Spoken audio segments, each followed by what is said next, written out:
जी girls, third application हम start करने लगे। थर्ड एप्लीकेशन स्टार्ट करने के लिए मैं एक दूसरी वीडियो प्ले कर।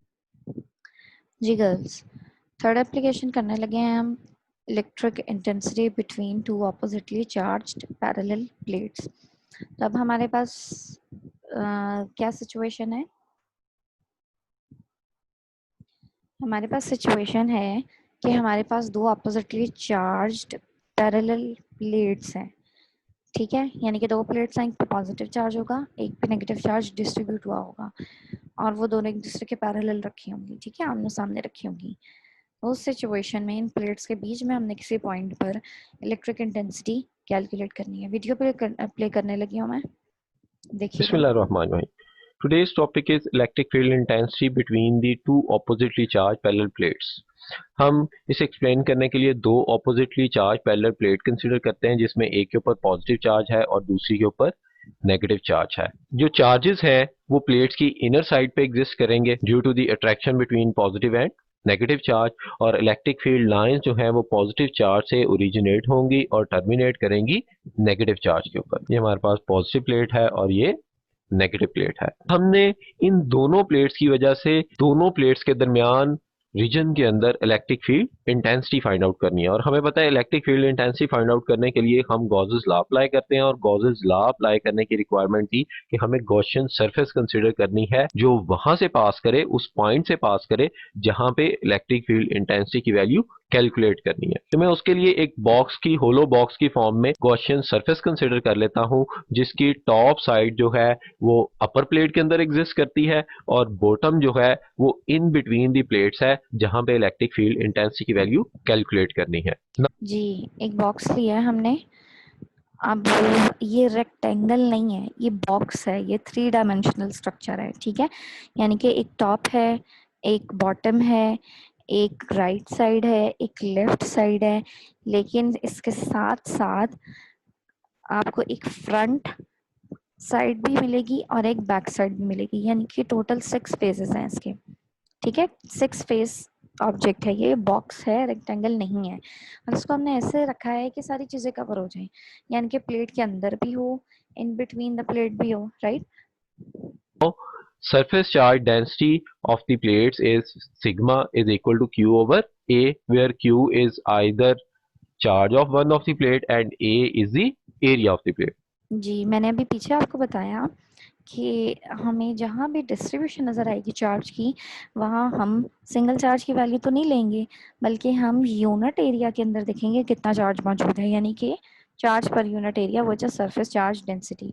तो यहाँ भी प्लेट के ऊपर बहुत सारे चार्जेस डिस्ट्रीब्यूट हुए हैं, that's why we are taking surface charge density instead of a single charge. ठीक है, जहां से हम चार्ज की वैल्यू निकाल सकते हैं sigma into A. Now the total flux through the Gaussian surfaces, हम गॉसियन सरफेस में से फ्लक्स की वैल्यू कैलकुलेट करते हैं, जो हमारे पास आती है phi E is equal to phi one plus phi two plus phi three up to phi six, क्योंकि बॉक्स की 6 साइड्स है। जो हमने बॉक्स कंसिडर किया है उस बॉक्स की 6 साइड्स है। अब फाई वन जो है वो flux through the one phase, phi 2 is the flux through from the second front phase, from the third phase and fourth phase। ठीक है, अगर इन चारों फेजेस को देखा जाए जो बॉक्स की साइड्स फॉर्म कर रहा है, इनके फ्लक्स की वैल्यू जो है वो जीरो होगी, क्योंकि हमें पता है फ्लक्स का रिलेशन क्या है, phi is equal to E dot A. तो हमने इलेक्ट्रिक फील्ड इंटेंसिटी और बॉक्स की जो साइड है उसके वेक्टर एरिया ए के दरमियान एंगल कैलकुलेट करना है। तो जो साइड्स हैं, ये चारों साइड्स जो हैं, इनके दरमियान और इलेक्ट्रिक फील्ड लाइंस के दरमियान जो थीटा की वैल्यू है वो 90 आती है। अच्छा जी। तो अभी मैंने आपको बताया था कि ये बॉक्स रेक्टेंगल नहीं है, तो बॉक्स की 6 फेजेस होंगी। तो हर फेस के या हर सरफेस के अक्रॉस हमने फ्लक्स अलग अलग कैलकुलेट करना है, और इसको हमने phi one, phi two, phi three, phi four, phi five and phi six से रिप्रेजेंट कर दिया है। अब आपको ये जो राइट लेफ्ट की साइड नज़र आ रही हैं, इनके यूनिट वेक्टर कैसे होंगे? राइट का राइट साइड से आउटवर्ड होगा, लेफ्ट का लेफ्ट साइड से आउटवर्ड होगा। ठीक है, और इलेक्ट्रिक फील्ड चूंकि डाउनवर्ड जा रही है, ये आप एरो देख रहे हैं, तो इन दोनों फेजेस में ई और यूनिट वेक्टर एरिया के बीच में जो एंगल है वो 90 है, तो फ्लक्स जो है वो ऑटोमेटिकली जीरो हो जाएगा। इसी तरह अगर आप ये फ्रंट देखें और बैक की सरफेस देखें, तो फ्रंट का ऐसे फ्रंट की तरफ आउटवर्ड होगा यूनिट वेक्टर, और जो बैक का है वो बैक की तरफ आउटवर्ड होगा। ठीक है, तो फील्ड लाइन डाउनवर्ड है, तो दोबारा से एंगल जो है वो हमारे पास क्या बनेगा, वो 90 बनेगा, जिसकी वजह से इन दो फेसेस का फ्लक्स भी जीरो हो जाएगा। Right, left, front end back, ये चार सर्फेसेस जो हैं इनके अक्रॉस इलेक्ट्रिक फ्लक्स जो है वो जीरो हो गया है। ठीक है, अब हमारे पास दो सर्फेसेस बची हैं, एक टॉप और एक बॉटम। ठीक है, टॉप बॉटम का भी मैं आपको बताती हूँ, फिर वीडियो प्ले करती हूँ। टॉप सरफेस जो है वो आप देख रहे हैं कि प्लेट के अंदर से पास कर रही है, और चूंकि प्लेट के अंदर कोई फील्ड लाइन नहीं है, कोई ई नहीं है, इसकी वजह से जो ई की वैल्यू है वो जीरो होगी। तो ये जो टॉप सरफेस है इसमें से भी इलेक्ट्रिक फ्लक्स जो है वो जीरो हो जाएगा। अब हमारे पास सिर्फ बॉटम सरफेस बची है, तो बॉटम सरफेस का जो वेक्टर एरिया है वो डाउनवर्ड है, इलेक्ट्रिक फील्ड लाइन भी डाउनवर्ड है। इसका मतलब है एंगल क्या है इन दोनों के बीच में, जीरो है। तो यहाँ से जो इलेक्ट्रिक फ्लक्स की वैल्यू होगी वो ई ए आ जाएगी। ठीक है, मजीद मैं वीडियो प्ले करती हूँ, वहां से क्लियर होगा। कॉस 90 जो है वो जीरो होता है, इस वजह से इन चारों का फ्लक्स क्या होगा, जीरो होगा। हम ड्रॉ करके देख लेते हैं। इस साइड का वेक्टर एरिया इस तरफ है, इस साइड का इस तरफ है, फ्रंट साइड का आउटवर्ड है और बैक साइड का इनवर्ड है। तो electric field lines vertically downward है, तो दोनों के दरमियान एंगल जो है वो 90 बनता है,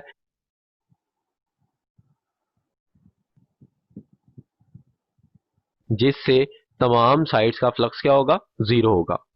अपर साइड जो है वो अपर प्लेट के अंदर एग्जिस्ट करती है, और इन साइड दी चार्ज बॉडी जो है इलेक्ट्रिक फील्ड की वैल्यू जो है वो जीरो होती है, इसलिए 5 भी जो है उसकी वैल्यू जीरो हो जाएगी। तो फर्स्ट 5 जो है फ्लक्सेस जो है, 5 साइड्स का फ्लक्स जो है जीरो होगा।